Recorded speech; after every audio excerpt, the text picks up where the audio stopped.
Dear students, आज का हमारा टॉपिक है cannons of public expenditure. Canons of public expenditure are concerned with finding those fundamental rules or principles which govern the public expenditure policy of the government.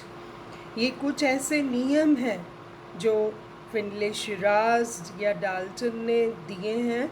आज हम इन नियमों पर चर्चा करेंगे. ये नियम एक तरह से गाइडलाइंस होते हैं गवर्नमेंट के लिए to make different policies.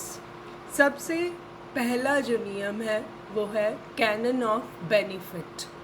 Professor फिनले Siraj ने ये नियम दिया था. ये नियम बेस्ड है, फंडामेंटल नियम है जो कि बेस्ड है मैक्सिमम सोशल वेलफेयर पर. गवर्नमेंट की पॉलिसीज़ इस तरह से होनी चाहिए कि जो कि प्रमोट करे सबका सोशल एडवांटेज, और इसमें सरकार को पब्लिक एक्सपेंडिचर करते वक्त ये ध्यान रखना चाहिए कि यूटिलिटी और डिसयूटिलिटी ऑफ टैक्सेशन हमेशा बैलेंस्ड रहे. इसका फंडामेंटल जो रूल है वो है greatest good of the greatest number should be the aim of the government. इस नियम के अनुसार विभिन्न मदों पर सार्वजनिक व्यय इस प्रकार किया जाना चाहिए कि पूरे समाज को इसका अधिकतम लाभ मिल सके. Next canon is canon of economy. This principle was also given by Findlay Shirras. As we all know that we have limited resources, हमारे पास सीमित साधन है और गवर्नमेंट को सीमित साधनों का बहुत ही केयरफुली यूज़ करना चाहिए. Wasteful expenditure should be avoided at all levels. सार्वजनिक धन की बर्बादी को रोका जा सके, इसके द्वारा अनावश्यक और अनुपयोगी खर्चों को रोका जाना चाहिए. डुप्लीकेशन ऑफ एक्सपेंडिचर भी नहीं होना चाहिए. अगर टैक्स पेयर से टैक्स कलेक्ट हो रहा है तो ये सेंटिमेंट्स को हर्ट करता है लोगों की, तो इसलिए ये एक सरकार का ये फ़र्ज बनता है कि उस पैसे को बहुत ही जुडिशली खर्च करें. Next canon is canon of sanction. ये कैनन भी देने वाले थे professor Siraj.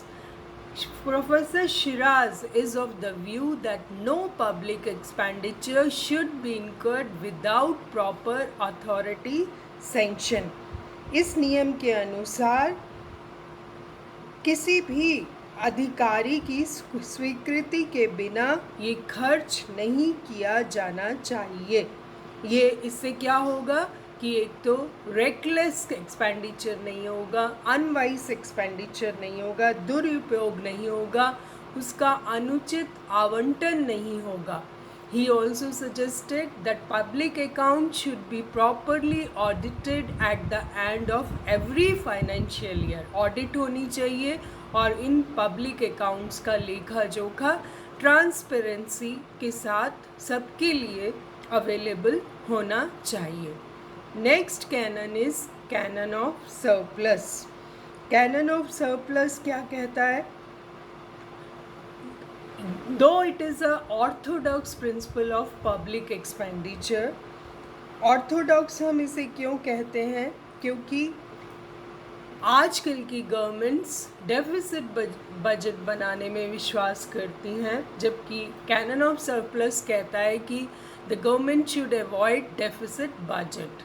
The modern economists do not believe in surplus budgeting because अभी जिन इकोनॉमीज़ ने फुल एम्प्लॉयमेंट को अचीव नहीं किया है वहाँ बहुत सारी अनयूटिलाइज्ड कैपेसिटीज़ रहती हैं और उसको बढ़ाने के लिए it is the responsibility of the government to raise the levels of income and employment in the country. और इसके लिए बहुत सारा धन चाहिए होता है. इसीलिए गवर्नमेंट्स डेफिसिट बजट को लाना पसंद करती हैं। अभी जो लेटेस्ट इंडियन बजट पेश किया गया था 2021 के लिए, उसमें भी डेफिसिट बजट का टारगेट 3.5% रखा गया। बिकॉज अगर बजट डेफिसिट अनलिमिटेड हो जाता है तो it is a threat for the financial stability of the government. Next canon is canon of elasticity. अब इस नियम का कहना है, जिसको कि लोचशीलता का नियम भी कहते हैं हम, कि सार्वजनिक व्यय अर्थव्यवस्था की आवश्यकताओं तथा ज़रूरतों के अनुसार परिवर्तित होना चाहिए। जैसे मंदी के दौर है या तेजी का दौर है, उसी के अकॉर्डिंग ही पॉलिसीज़ को बनाना चाहिए। A fair degree of elasticity is essential if financial breakdown is to be avoided at the time of shrinking revenue। जैसे कि हम अभी देखें तो due to COVID-19 we have a very bad effect on the economy। ऐसे में अगर governments degree of elasticity नहीं रखेंगी तो उसके सीवियर इफ़ेक्ट्स इकोनॉमी पर देखने के लिए मिलते हैं। जब प्रॉस्पेरिटी हो तो गवर्नमेंट की policies should not lead to wasteful expenditure, धन का अपव्यय नहीं होना चाहिए। Next canon is public expenditure should not discourage private investment. ये जो है कैनन ऑफ न्यूट्रलिटी, इसे हम हिंदी में तटस्थता का नियम कहते हैं। देश में उत्पादन तथा वितरण दोनों पर सार्वजनिक व्यय का स्वस्थ प्रभाव पड़ना चाहिए। It should not have adverse effect on the productive and distributed activities of the economy. सार्वजनिक व्यय के विपरीत प्रभाव को न्यूनतम रखा जाना चाहिए। ऐसा नहीं हो कि ग्रेटेस्ट गुड की बजाय लोगों का किसी तरीके से भी भला ना हो सके। Next canon is canon of equitable distribution. The pattern of expenditure should be designed in such a way to benefit the vulnerable section of the society। जो पुअर हैं, लोग हैं, उनकी तरफ इनकम का फ्लो होना चाहिए। Food security, education, health and cheap housing should be provided by the state. This will improve the condition of the poorer sections of the economy। So canon of equitable distribution भी बहुत ज़रूरी है।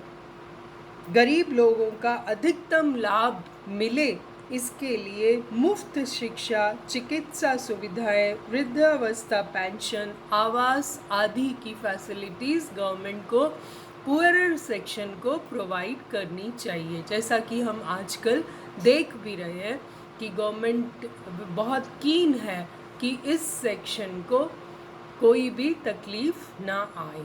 सो these are the guiding principles which are known as canons of public expenditure। Thank you so much।